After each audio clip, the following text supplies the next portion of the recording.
I was having a nightmare again.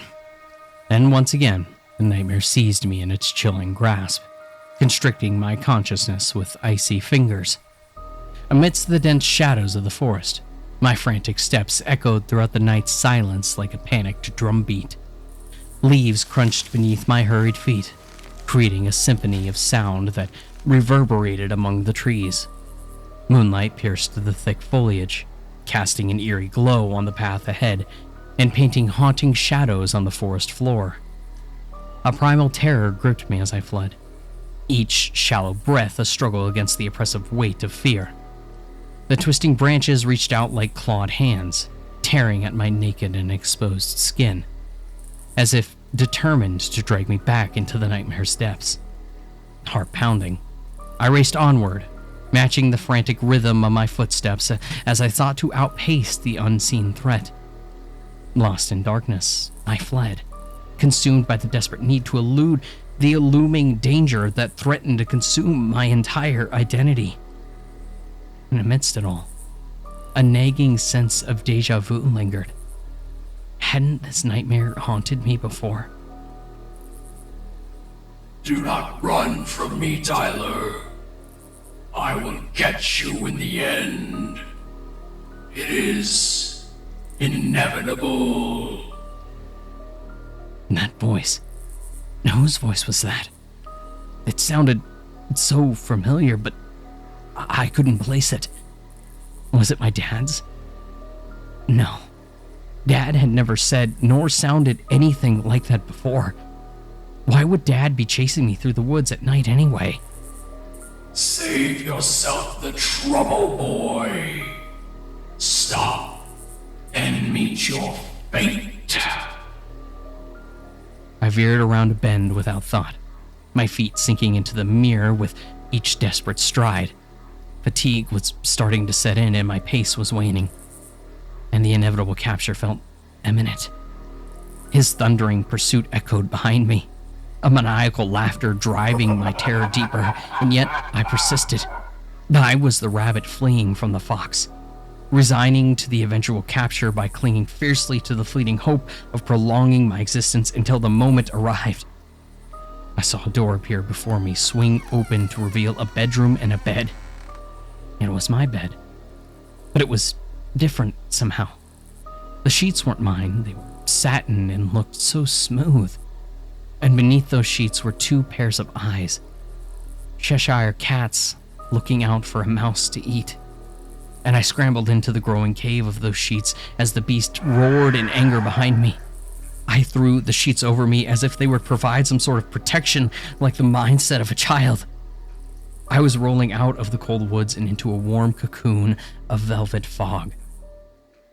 Someone beautiful and soft moving beneath me. And I jumped back a little as I felt her. She giggled as we lay close, our bodies twined together.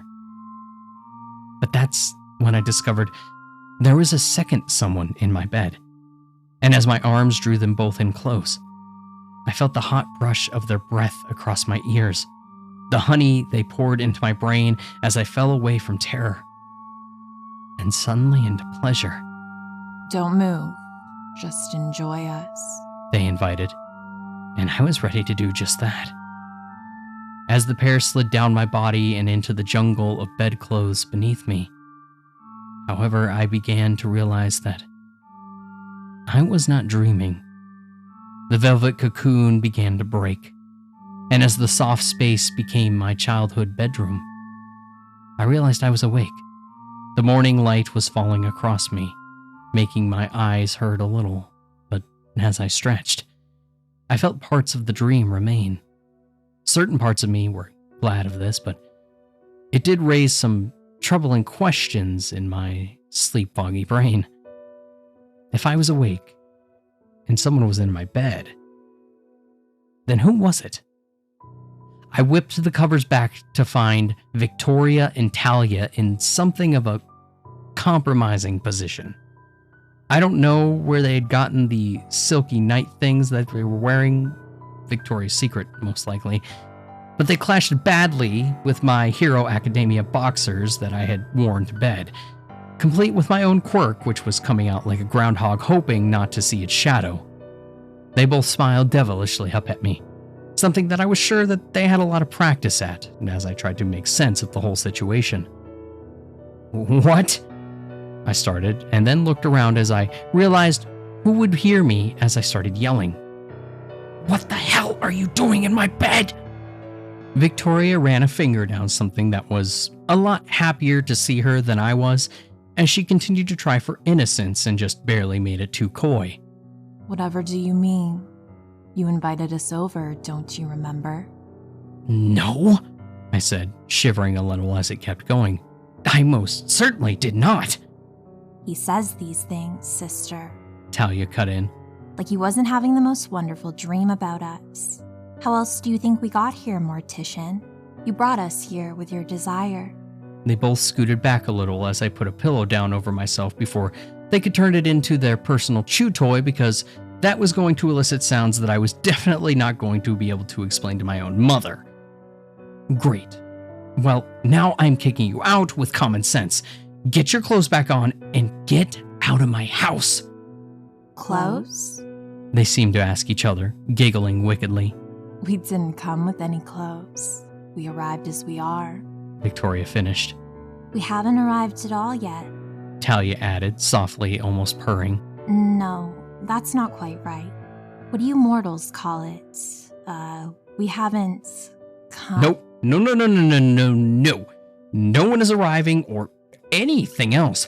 You both are leaving right now, I said, getting out of bed and heading for my closet as I tried to find something for them to wear so that way they could get out the door. Now, I'm not that small of a guy. You don't really stay small if you're just lifting corpses, caskets, and transporting supplies to the basement, and so my clothes swam on them. Victoria ended up in a pair of my old sweatpants and an old Def Leppard t-shirt with a hole in one arm. Talia finally had to settle for a faded Rosario vampire tee that an ex-girlfriend had got me for Christmas, as well as a pair of Cookie Monster pajama pants that I hadn't worn since middle school. They had somehow managed to make all of this look casually sexy, and the bare shoulder that Talia showed off made me wish for more of my own arrival before their departure. Succubi do not love you, and never will. I could hear my dad's voice as he shouted it at me, and I pulled in a deep breath as I ushered them both out of my room. "This is not okay," I growled at them as they giggled and tried to get some of the softer parts of themselves against my hands as they resisted. "Does consent mean anything to either of you?" Consent. Victoria purred. Sounds decadent. Where can I buy one? "My mother lives with me. If either of you had woken her up, I'd never..." But it appeared that God had a sense of humor, because who else should we run into as we came into the kitchen but my mother at the stove, cooking breakfast. She had pancakes started, eggs already done, bacon sizzling in the pan, and biscuits just coming out of the oven. All four of us stopped in unison, and my mother smiled at me. She held out plates for me and my impromptu guests. "It sounded like you had company, Tyler, so I figured you must be working up an appetite with whoever it was that you had up there. I didn't realize that you were so popular, or I would have cooked extra. Ladies, feel free to get some breakfast before you go. I made enough for everyone." And thus began the most awkward breakfast that had ever taken place within this kitchen. At least the most awkward one that I've ever been part of. Talia and Victoria looked unsure of what to do and kept shooting furtive little glances at my mother. They nibbled on their food, both seeming terrified, and it was the exact opposite of the sex pests I had been encountering this whole time. The two of them were as timid as church mice under my mother's smiling visage, and when their plates were cleaned, they thanked her for the meal. "Any time, though next time, do say hi when you come in. Tyler is a grown man, and he can have lady friends over if he likes," she said, giving me a little wink as she waved them out. I was confused as I walked them out, both of them talking in low voices with each other as we got to the door. "Okay," I finally said. What the hell was that? Talia looked at me with surprise. The two of you went from sex kittens to pussycats in the space of a few seconds. So I will ask again. What the hell was that? The two of them put their heads together again, and I found it disconcerting that the speed that they were talking didn't match their mouth movements. Is it possible that you don't know about your mother? No, what about my mother? I asked, getting frustrated. I'll tell you. Talia said, suddenly flirty again.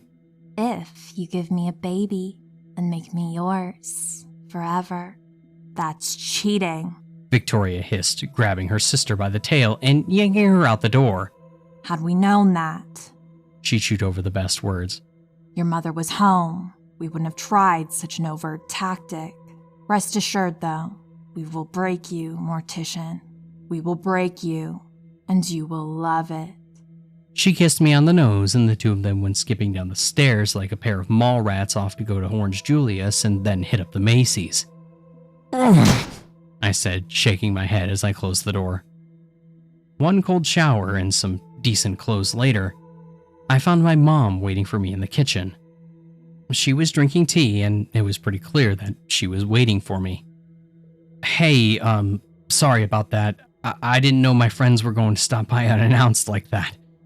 She took a sip of the tea, smiling at me. She looked up over the rim of her cup. It's fine, Tyler. You're a grown man, and I understand that you have certain needs that require fulfillment. I just hope that one day you might consider settling down a little with one person and starting a family. I know it's 2024 and such ideas are outdated, but I would like some grandchildren one of these days, she said with a laugh. And I laughed too, but mine probably sounded a little clipped. Don't worry about that. I don't think either of them are the settling down type. But I am sure that it'll happen for me someday. I just hope that I'm there to see it, she said, taking a sip of her tea and looking at a picture of her and Dad on vacation from a few years ago.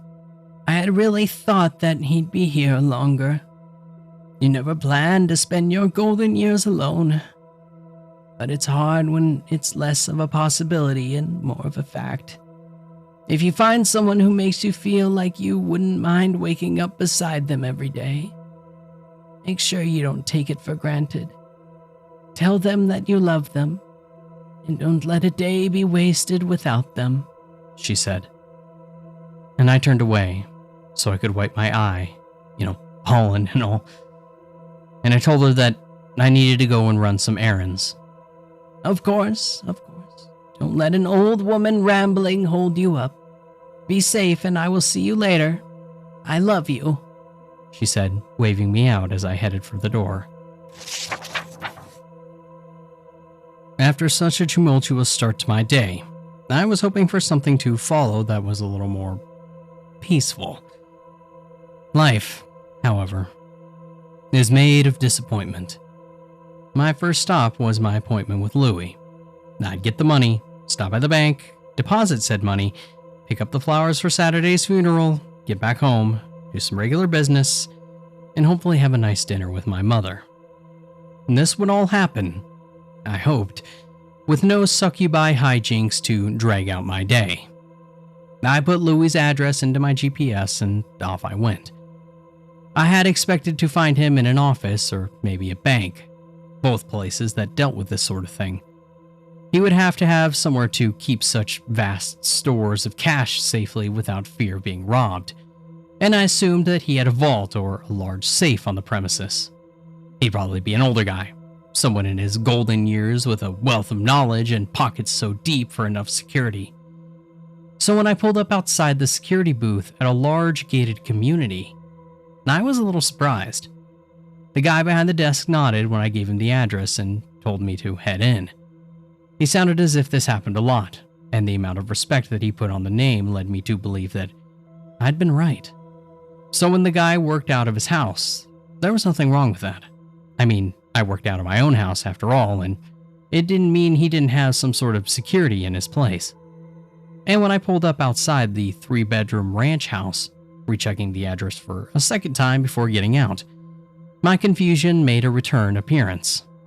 As I walked up to the house, and still wasn't sure that I had the right address, the door opened and a familiar fellow with a rather large friend stepped out onto the front porch. Malcolm kissed the hand of a woman in a floral print dress, making her giggle as he gave her his best whammy look. I was a little surprised to see him out in the sun, with a buff guy holding an umbrella and whatnot, and as I approached, the guy with the muscles growled at me. He growled very well for a man who appeared to be as human as I was. He was definitely the poster child for P90X and possessed that working slab of muscle that you only see in a prison yard or in professional laborers. He wore blue jeans that looked a little worn in, and a tank top that looked like it was ready to fly apart, and a close-cropped military haircut that made him look a little like Guile from Street Fighter, physique and all. A delight to see you as always, madam. You will have to give me the recipe for that brisket one of these days. You always cook it just the way I like it. Oh my, Mr. Von Trask. Now, Malcolm, my sweet. Malcolm, you really are too much. In all ways that matter. I see your son has other admirers, though. I won't keep you. Why, Mortician, he said, bowing low as the umbrella wielder followed him. This is a delight. You get the honor of my company again so soon. What a treat for you. Hey, Malcolm, I said, extending a hand for him to shake. You're up early. Indeed, he said, bringing his cane down with a hearty smack on the bricks. Some clients don't keep night hours, so I must weather that hateful orb. I didn't know that was an option, I said, intrigued. For the very young, it isn't, but for old bloodsuckers like me, I can get by with some shade and some grave soil in the boots, he said, clicking his heels. Well, neato, I said, looking at his friend as if waiting for an introduction. When none came, Malcolm rolled his eyes and nodded his way. Where are my manners? This is Derek, my Renfield. Don't mind him, he's a man of few words and many talents, one of which is being an excellent bodyguard. Derek grunted and nodded. Well, this has been smashing, but I have other matters that demand my attention. So good to see you, Mortician. I look forward to your payment this Friday. Do drink some water, maybe some aloe for that springy taste, eh? Cheerio! The two of them departed then, Derek with a lot of low growling, and I can see why Corey loathed him so much. The woman in the floral dress asked if I was here to see Lewis, and when I told her my appointment was with Louie, she laughed and shook her head. Oh, my Lewis is so fond of his little spy games. Come right in, and I'll take you to his office, she said, using air quotes. I admired the house as we made our way through the foyer.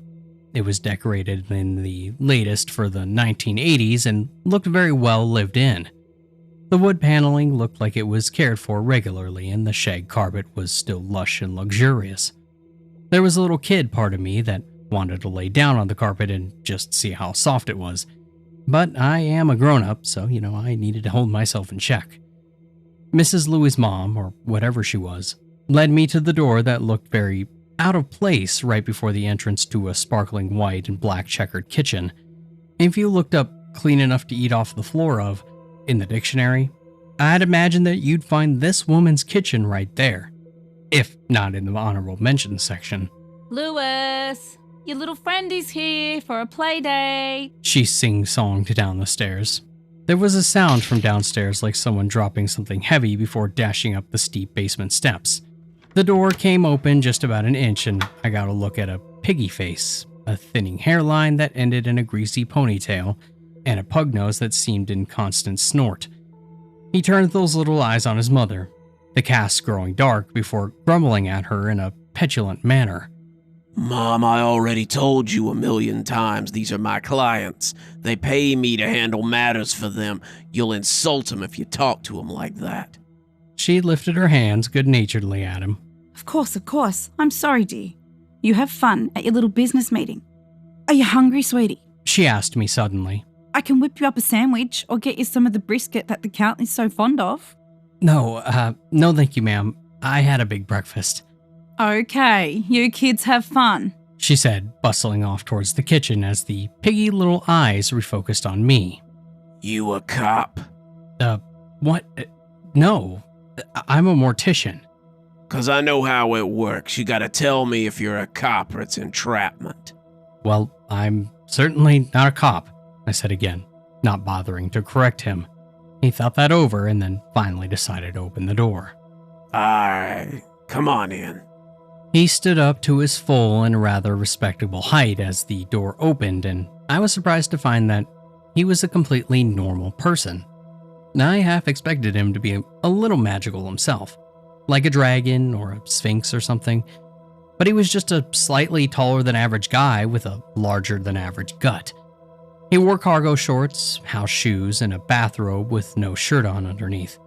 He looked like an above average drug dealer or sometimes a computer hacker. I followed him down to his office and had to rethink my dragon idea pretty quickly. He had the usual man cave accoutrement, a large and expensive computer on an equally as impressive desk, a TV that took up half of one wall with a comfy chair facing it, as well as a king-sized bed that looked perpetually unmade, and all kinds of shelves with dusty collectibles on the walls. He had an impressive collection of fantasy swords hanging up there, along with the usual groupings of anime figurines and models.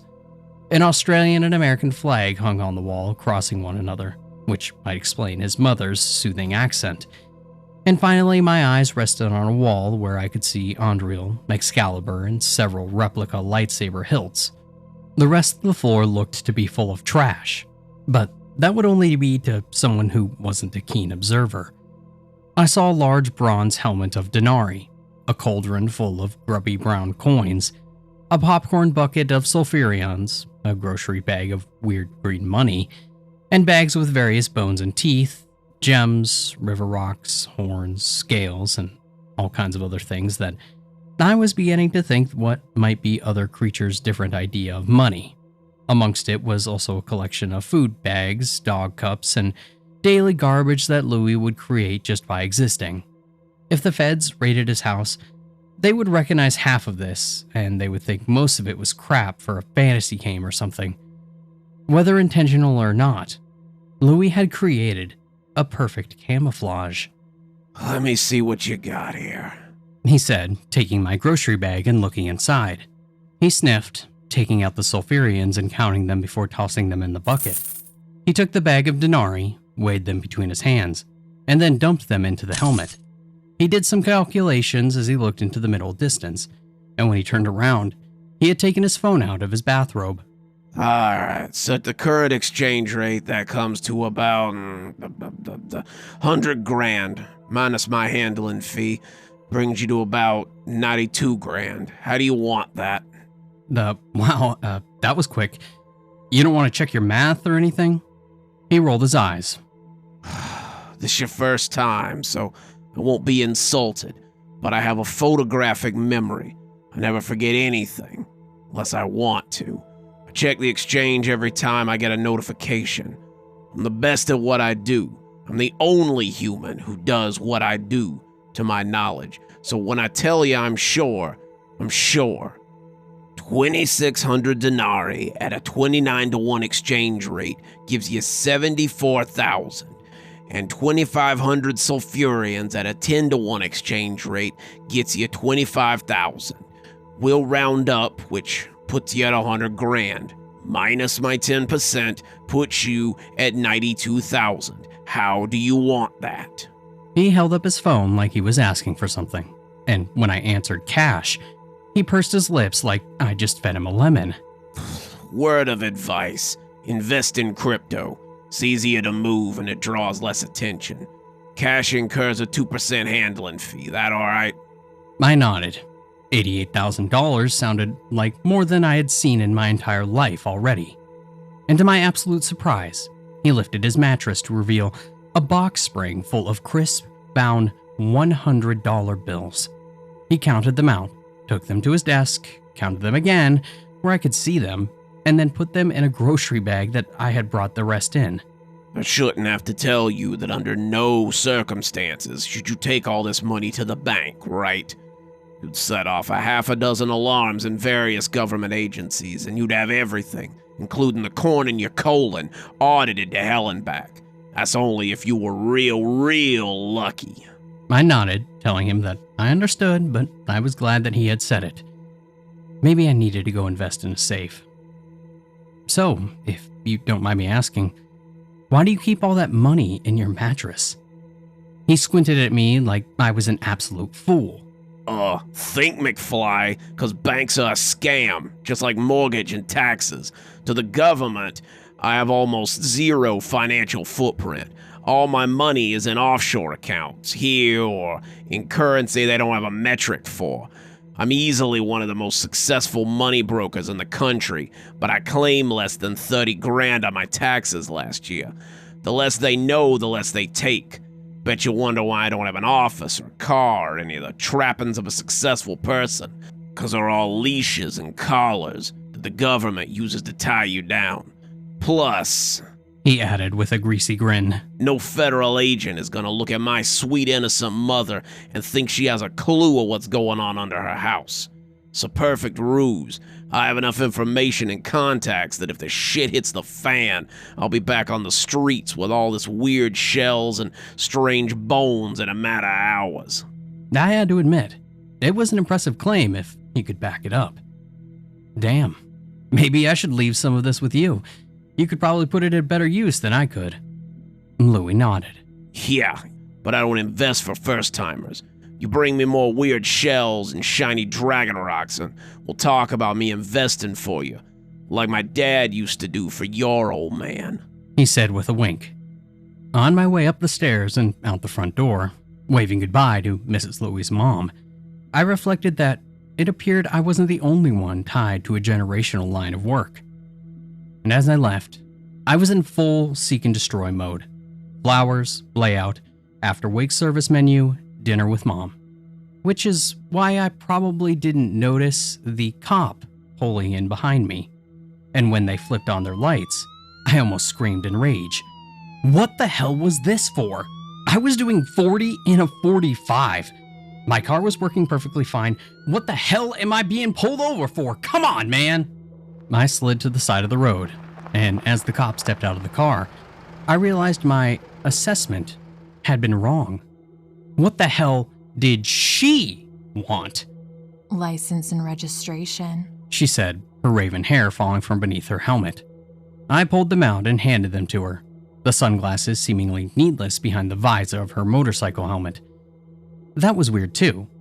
She was in a cruiser, so why was she wearing a helmet? And I shook it off. I'm sure there was some reason behind it, and when she handed my license back, I looked up expectantly, and she looked down at me with her hands on her shapely hips. Where are you heading, cowboy? She asked, sounding like a bad actor in a comedy movie. To pick up flowers? Flowers, huh? Got a hot date or something? No, ma'am. They're for a funeral. What is all this about?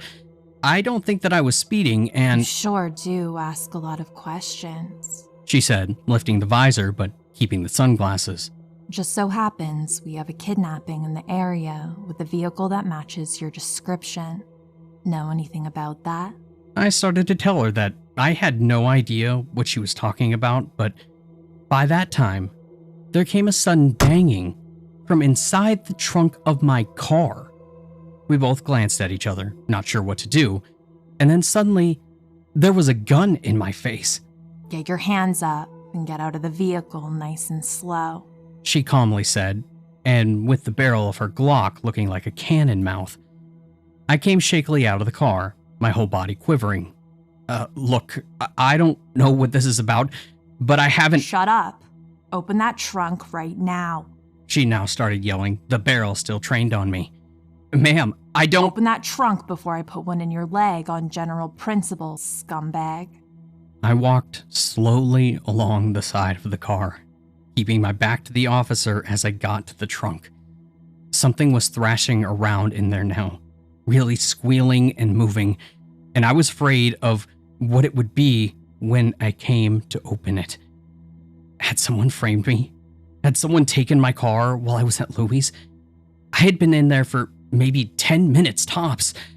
That wasn't enough time to kidnap someone and then bring it back, was it? Open it with the clicker. Nice and slow. I thumbed the fob, and as it came open, my stomach dropped. It was a girl, in what appeared to be a high school uniform. Her skirt rucked, showing off legs that would stop traffic. She had been tied with bungee cords, her mouth stuffed with a sock, her glasses were askew, and... Wait a minute. The cop grabbed my hands, then pulled them behind my back. Yeah, just as I thought, dirtbag. Off to get flowers, huh? Off to pick this poor, innocent flower, were you? What were you gonna do to her? She whispered, one cuff settling around my wrist. What do you still want to do to her? What do you want to do to me while she watches? What do you... I scoffed and pushed her back, making her stumble. Turning, I saw that it was Talia. The one in the trunk could only be Victoria. Ladies, this is getting really old. This is so far from my thing. It's an Ant-fucking-Arctica. I grabbed the girl out of the trunk, depositing her more gently than I meant to be on the pavement, and slammed the trunk. I'll see you on Saturday, and if I see you before then, I will call the police. The real police. I am done with this. I got in my car and drove off, watching the two of them get smaller and smaller in the rear view mirror. My blood was up, my adrenaline was pumping, and I was pissed. It worked in my favor though, because I had gotten all my chores done in record time and made it in time to help my mom with dinner. Other than the part where I was in fear for my life and felt like I was going to jail for a misunderstanding, it was a pretty good day.